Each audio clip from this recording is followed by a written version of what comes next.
All right. Hey guys, we're here with CEO of Apparel Redefined, John LaRoy. John, how are you, my friend? I'm good, Kurt. How are you? Oh, I'm doing awesome. So, hey, we've got a great conversation, and we were kind of we were jamming last week, and we are talking about some different topics, and we started talking about branded, uh, really your reputation equity on through hmm brand, right? So, we want to talk about building your reputation equity with premium branded apparel. So, I've got a bunch of questions prepared for you. I hope you're sitting down, you're ready for this. So, let's dive in. What role does branded apparel play in building reputation equity for businesses, and why is it just so mission critical for today's market? Well, I think everyone can agree, and what we're wearing today, I think, kind of proves it. Growing up in the suit and tie world, um, that was my dad and everyone that I knew. You look different by what tie you were wearing and color of the suit, but other than that, it was pretty similar. There really wasn't an opportunity, essentially, to advertise who you are and what you work for, other than the standard paper business card. So with the advent of a more casual workplace, and the ever present marketing, um, your shirt, your t shirt, your polo, your quarter zip, whatever it is now a canvas to promote your logo, which is a representative of your brand. It's a small piece of your brand, but it's a big piece. Um, Most people are visual learners, and seeing that logo starts to convey a message inside your brain about what you either perceive or what you've been told about that certain brand, person, what have you. So yeah, long story short, as the workplace becomes less formal, um, the opportunity for brand conveyance through apparel is really that first additional impression that you get, as a business salesperson, as business leader, what have you, when you go into a place of business where someone sees your apparel. That first impression is very key. As much as you don't want to talk about stereotyping, it's an innate human um, construct that we all go through, positively or negatively. It's helped us survive, throughout all of Homo sapien history. You have that stereotype that instantly says, "Hey, good, bad, whatever," and then a reaction. So it's really important. It's really important. Yeah, gosh, I couldn't love that more. And so, for small businesses out there, entrepreneurs, could be nonprofits, schools, sports teams, making that great first impression, especially on the business side. So, say, if you're in the service sector, you're servicing somebody's home or somebody's coming into your business. Like you said, you've got one chance to make that great first impression. Let's dive into the next question I have for you. What are some key factors for, say, entrepreneurs, small businesses when they are designing premium branded apparel that resonates with their target audience? Key factors is consistency, right? I think everyone has a web presence now. Obviously, that's what brought us together. But you should have consistency of look from your web to your physical world, in terms of logo, messaging, color. Color is a big component of it. The brain associates certain feelings with certain colors. So if you automatically are conveying a sense of trust, because what you see on the website, on the business card, on the mailer that comes to your house, whatever it is, it should align with whatever the brand or logo it is that you're wearing. If not, there's going to be a disconnect, and then your brain will automatically start associating distrust with that. Even if there's nothing to distrust, you're going to inherently feel that emotion. Secondly, is function, right? Like you said, service company that's coming to your house, probably not coming in, you know, a full button poplin with a tie. It's that guy should probably be in some type of moisture management, wrinkle free, easy care that coincides with the function of the position or job that they're willing to perform. But then also, on the backside of it, keeping it clean, durability, all that type of stuff. So you have a marriage of function of the garment plus the logo, conveys a really good look. Yeah, just keep maintaining that professionalism or fun, or again, whatever that culture message that you're trying to communicate to the community. If you're targeting kids, adults, whatever. Let's dive. Speaking of community, that's what I would love to dive into next. You think of like the big brands, the Harley Davidson and some different brands that just for decades have done such an amazing job building that community. Let's talk Sure. about so for a small business, how does premium branded apparel contribute to fostering a sense of community, especially like getting the customers and the employees, to buy into, the message that you're trying to convey? It's a great question, right? Because when you talk about brand, the bigger companies have such an advantage with their marketing spend, right? How do you takes whatever 66 times for someone to understand or remember a message, right? Um, the amount of money that's spent on marketing today compared to where it was years ago on an all-out assault, not just on TV, radio. Now you have social, you have, snail mail and stuff like that, but email marketing. There's so many ways they can get to you. So as a small business that doesn't have that type of budget or reach or breadth, first it really comes down to what do you do and what do you say, right? And that's the biggest reflection of your brand, because most of your business interaction is what you say and what you're doing with your customers and your employees, right? And then simply that logo, if it's good, is just a reflection of what you've already done within your community, whether it be your business community, your networking community, your client community, and your internal client, your employees. So really, like people think like if I start with this logo, that's going to bring me all of this. That's not the case, right? Your business operation as a core is your brand, right? And then the logo is a reflection of it. Now, some logos are better than others, but really it's about what you do internally. So it's more of like a grassroots effort from the small business side about what you're doing. And really for me, your brand is really a relationship, that relationship you have with your customer. What is your guarantee? What is your promise? And it's not, again, just with your customer, it's with your employee. So that's where you really should start your focus. For us, Kurt, we haven't had any marketing or any branding really. We're kind of the company that exists in the background, similar to you, I guess, that helps other companies build their brand. We do it through promotional apparel, corporate branding, uniforming, all that type of stuff. You guys do it through web presence, right? SEO. There's a multiple attack approach on how to do it. But originally it starts with what is your core values? What is your business? What is your promise to your customer? And then over time, that brand equity starts developing with the momentum that you've created as a business, to kind of have that logo be an outsourced reflection of an internal commitment to your client and to your employees. And why does it matter? For your employees, I don't want to get back into the psychology part of things, but like if you think of like Maslow's hierarchy of needs, right? The most essential need humans have is to feel belonging to a community, right?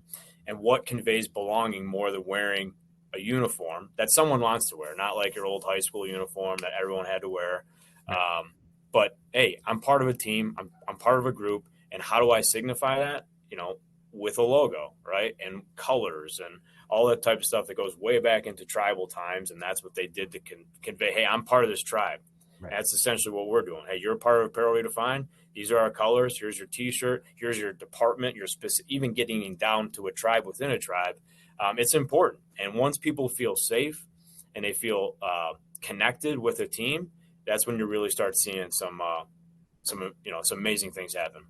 Yeah, excellent. It's amazing that power of just apparel, just a T-shirt can do all of that. Yeah, much, much more than just, I'm throwing on a T-shirt today. It's that badge of honor. I couldn't love that more. Boy, for folks listening, hit that replay button. What is your promise? Especially, and again, whether you're nonprofit, you're a for-profit, small business, you think about civic pride, we all root for our professional sports teams, you've got your mug right there, or, our alma mater, we were talking about your college, so it's taking that civic pride. And so I love that. And whether you're a 2-person shop or a 500-person shop, or bigger, having that sense of community is just so critical. Let's dive into, let's say there's an entrepreneur out there listening, like, gee, I really didn't pay much attention to this. I didn't realize how important this was. Let's talk about measurement. How do you measure that impact? So let's dive into what are some ways that somebody can really measure their branded apparel initiatives or that reputation equity? I'll start with my comments, but I really think this is a question I'd like to ask you. Okay. Because like I said before, there are so many different Yeah. approaches to marketing now and Yeah. pushing your brand that were not available 15 years ago, not even 5 years ago, right? So you have, but that's a good thing. There's a yin and yang with everything. Like before, these corporations would spend mega bucks on marketing. You had no idea really what that translated to your return on investment, right? Now you can get really granular on your spend, on measuring your traction within a customer base. The simplest form is asking for testimonials, right? And asking for those testimonials at point of sale, after the point of sale. A simple survey monkey, it doesn't cost very much. Email campaign, get it out there, get in front of your customers.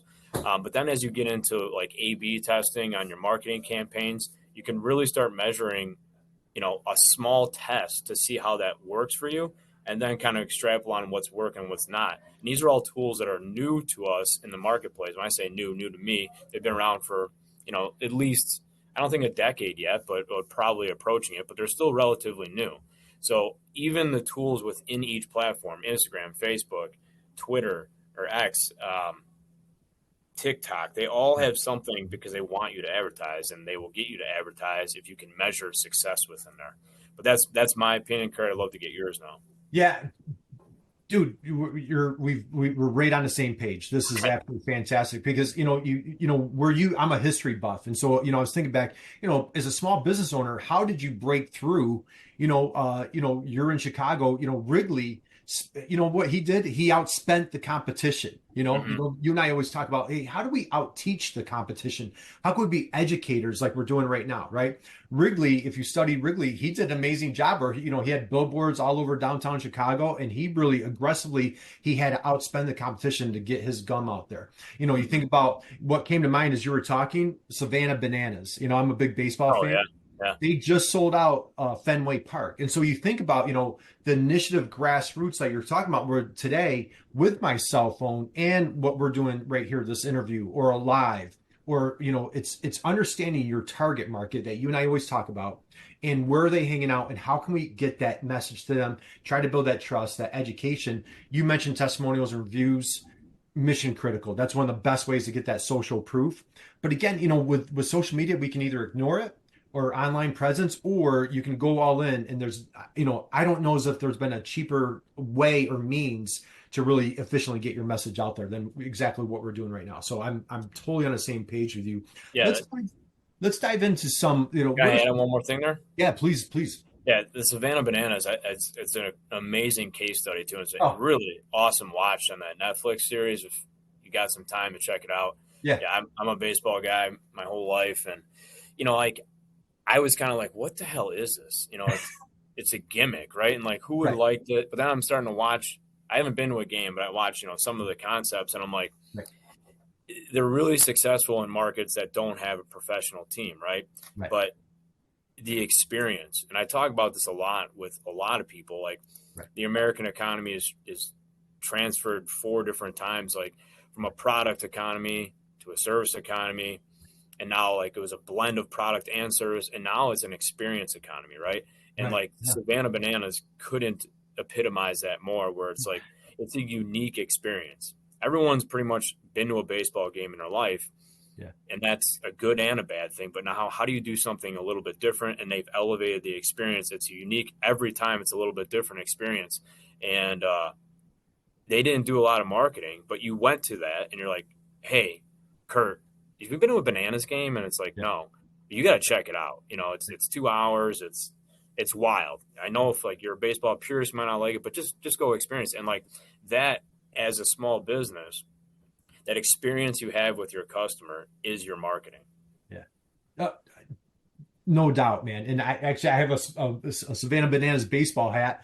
I wore it on vacation with my family, and we were at a professional baseball game, and a couple of people are like, "Hey, nice hat, Savannah Yeah, Bananas." I mean, yeah, and you think, so I grew up. I'm much older than you. I grew up, as a big Harlem Globetrotters fan, and it yeah, was, yeah, in similar concept. And I'm a big follower of the concept blue ocean strategy. So yeah. if any of our entrepreneurs out there following this strongly, boy, if you haven't read that book, I encourage you, go out and grab that. But as you're saying, the epitome of that blue ocean. What's that blue ocean? You can say in the red ocean where it's all bloody and all the sharks are swimming, or try to create something unique and dynamic. And that's exactly what the Savannah Bananas have done. And I know we could geek out all day on this. So again, for our entrepreneurs, nonprofits, you're trying to get your message, build your culture, like how, and it's just taking that one step, and it's every little step builds the bigger cause, the bigger culture, right? And it can start with how you dress, how dress for success, that type of thing, right?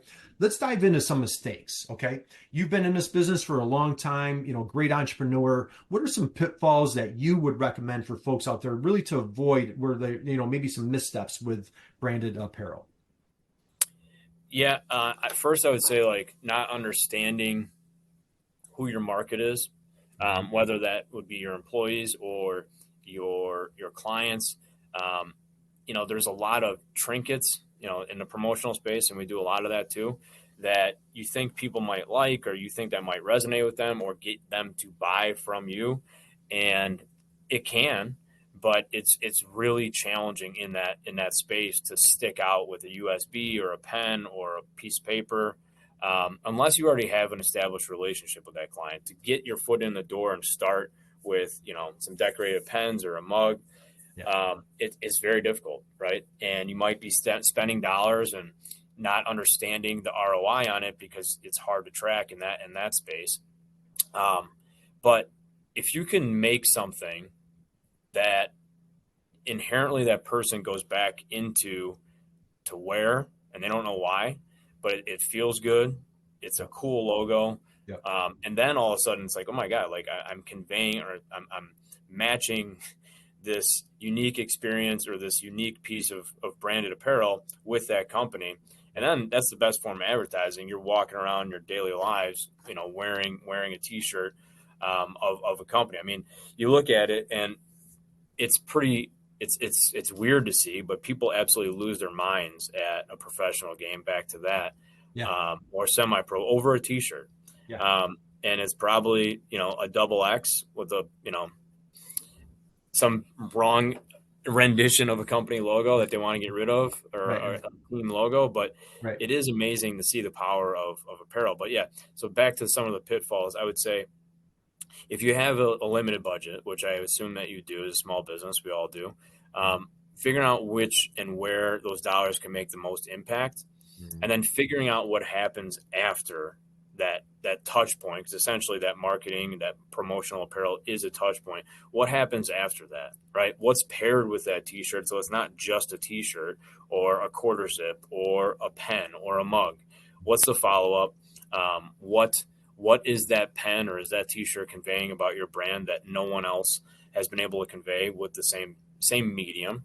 And does it match with what you're trying to do? If you're a premium, real estate agent, and you're sending out a $5 t-shirt, that doesn't jive, right? You should be sending out, potentially a Roback or a Nike, or one of the premium lines that say, hey, I'm a premium broker and I'm a premium, here's a $150 polo or whatever. But if you're, different side of that market and you're looking, I'm the lowest cost provider of this, then if you send a $120 Nike quarter zip, well, it's like, if they can afford to send this, and what are they doing here? So, Right. yeah, so it's alignment, and making sure that you get the best bang for your buck in your marketing spend. Yeah. Another pitfall is not understanding. I see this at the high school level and collegiate level all the time. They pay big bucks for a marketing branding book, and they get their PMS color value, and they're like, this is what my color is. And that's actually not the color that they think. Mm. Because they've been wearing something, or they have apparel created Right. with a certain blue, with a certain orange, but the branding guide says this is your blue. And it might be on paper, but when it translates to garment or to the physical world, that color is a little bit off. So I always recommend you can have your PMS, and that's a really good starting point for what PMS people aren't Real quick, John, for folks, familiar with that. Yeah. real quick, for folks that don't Yeah. know what PMS stands for, what is that? Yeah, it's not a certain time of the month. Right. It is Pantone matching system. So if you ever walk through a hardware store, Home Depot, whatever, and you see all those color swatches for paint, Right.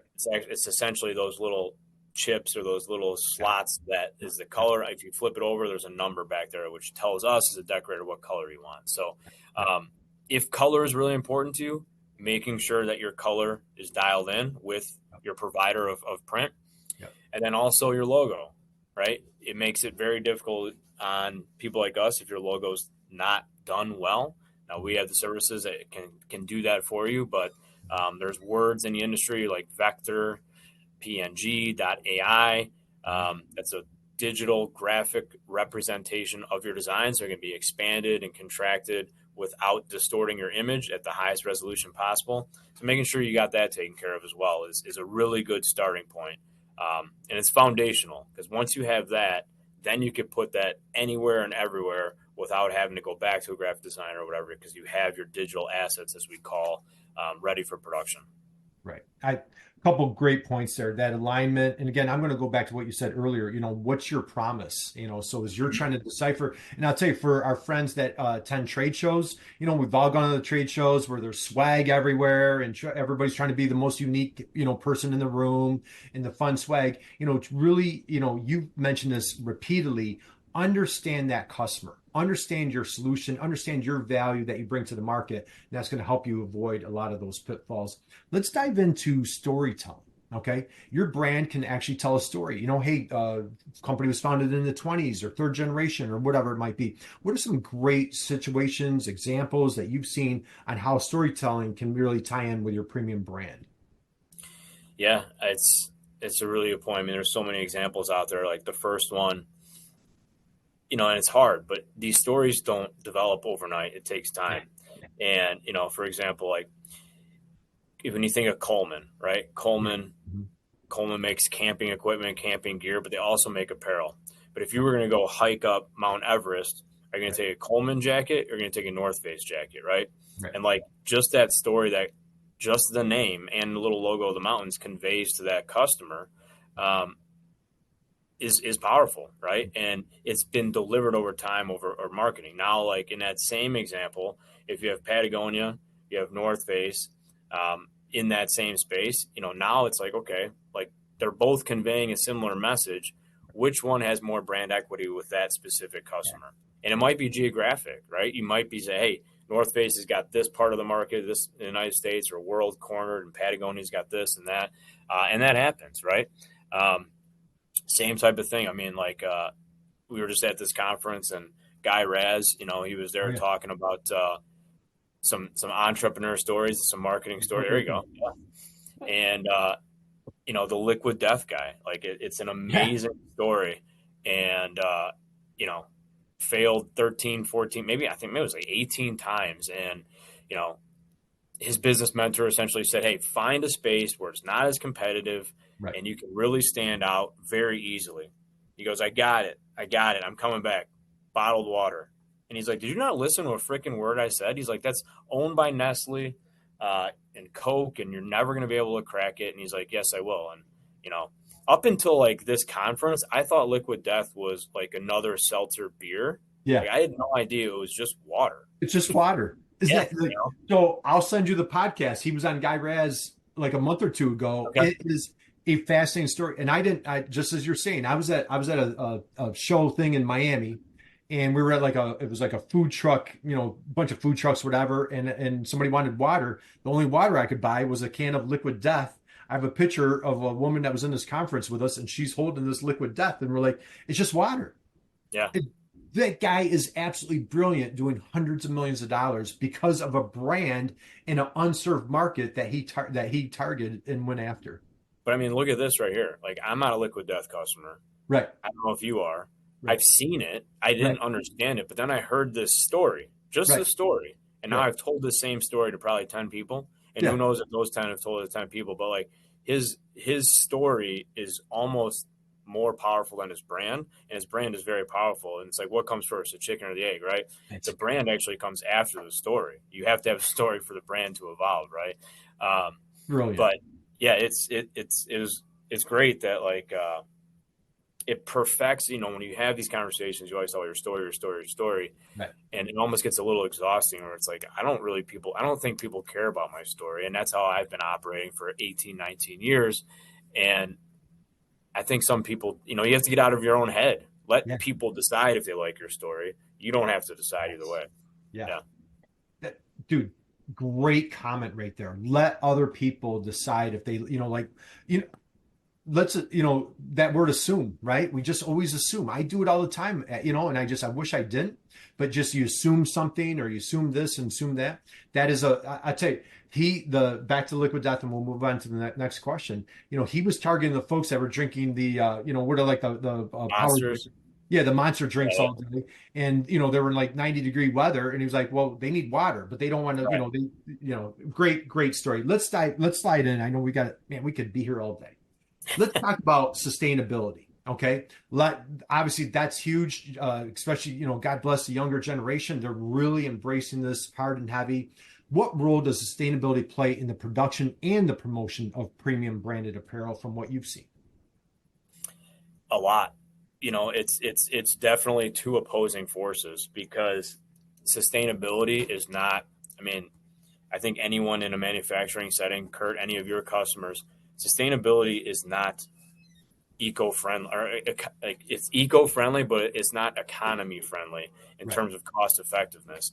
It's becoming better, but Yeah. 10, 15 years ago when we started getting chemicals on our supply side, the production side, Right. you could do it, but it was probably 10x the cost of the other stuff, right? Right. And it was like, this won't be adapted until it's brought down to Right. more of a reasonable cost, which it has in our industry specifically, right? Right. And we started doing that stuff a long time ago, not so much for the client facing reasons, but more internally. We have, 60 plus people Yep. that are, producing our work every day. And it's important to me that people are safe and they're using, stuff that's not harmful to them. Yeah.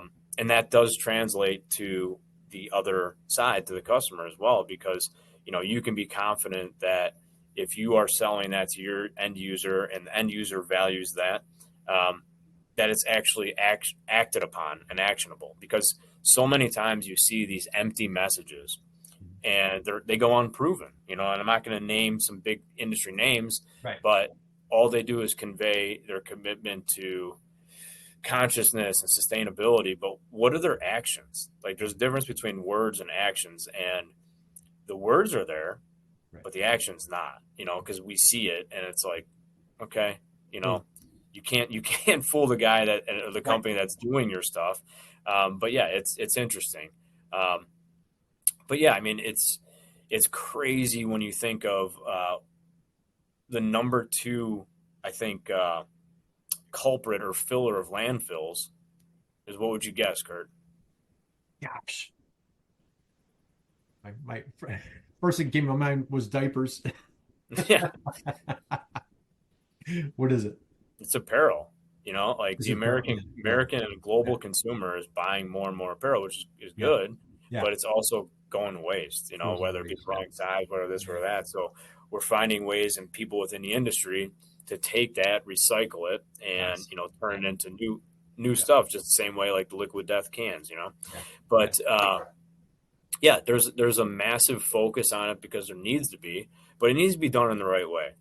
There needs to be a focus that actually goes back, beyond the words into the action, right? Because other than that, you're a hypocrite, and that's one of the things that I cannot stand. Right. Right. And you can feel it. You can feel it. You could talk to people and know when they're real or not. And I feel like company messaging, you can feel when it's real or not.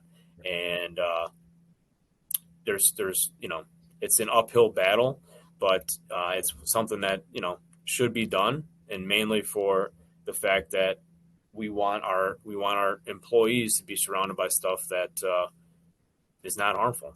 Right. Exactly. Make those future generations proud as a Right. father of young kids, right? Right. So, all right, all right, let's start. Man, we could be here all day, and we've got much more to cover over the weeks ahead.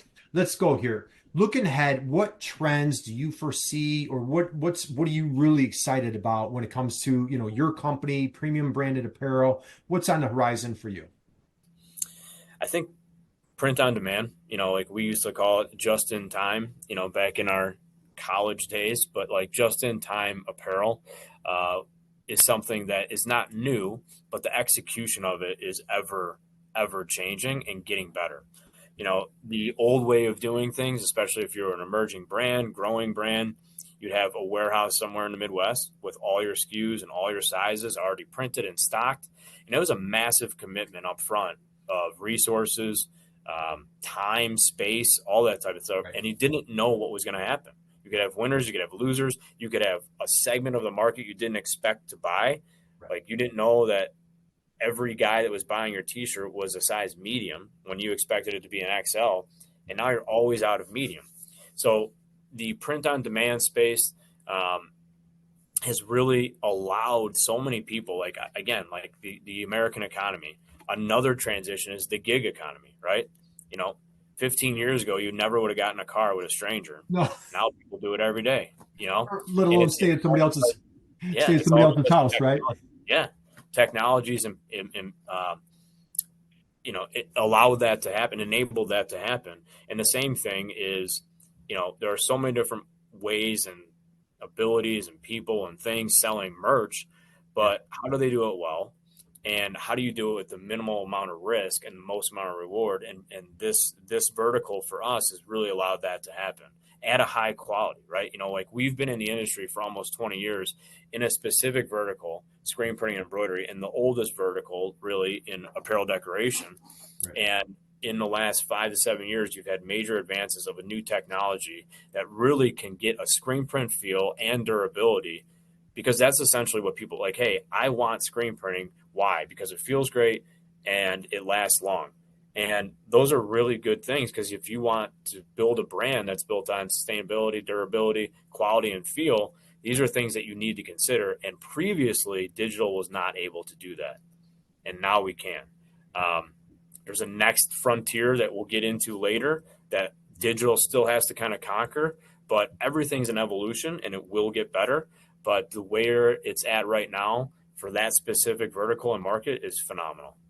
Yeah, that's fantastic. It's not a revolution, it's an evolution, right? And sure. just, I was a logistics guy in college 100 years ago, and, just in time, boy, it was just hammered that just in time. Yeah. And like you said, that's a huge component for sustainability, is just not making waste, not making products that people don't need. And so that alone, I commend you, compliment you and the team at Apparel Redefined and how you've made that commitment there. Let's start winding down, John. I know we're gonna pick up this sequence and we're gonna be putting out all sorts of fun information. Can you still see that TV over to your left up there? Yeah. Why don't you read that quote to us? Screensaver came on for a second here. They become your beliefs. So it says winning is a habit. Hang on one second. Winning is a habit. Watch your thoughts. They become your beliefs. Watch your beliefs. They become your words. Watch your words. They become your actions. Watch your actions. They become your habits. Watch your habits. They become your character. Wow. So, and who happened to say that? It's Vince Lombardi. That's my son's namesake and one of my personal heroes. Nice. Awesome. Well, John, let's close out on this. Parting thoughts, words of wisdom for folks today. What would you like to leave us with? Gratitude.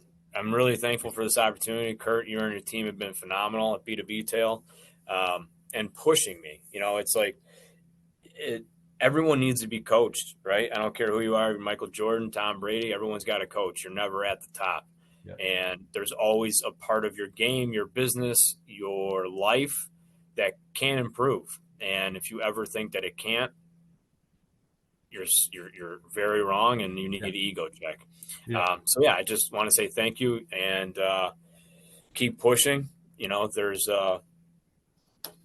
should always be a want to be better, no matter what you're doing. And the reward is the journey. The reward is the journey. Well, thank you, my friend. Again, here with John LaRoy, CEO of Apparel Redefined. And John, thank you for just sharing all this wisdom and just, lots of strategies for competitive advantages for folks out there. And we're going to keep these conversations going, and we'll close out for today. So thank you very much for listening. Thanks, Kurt. Thanks, guys.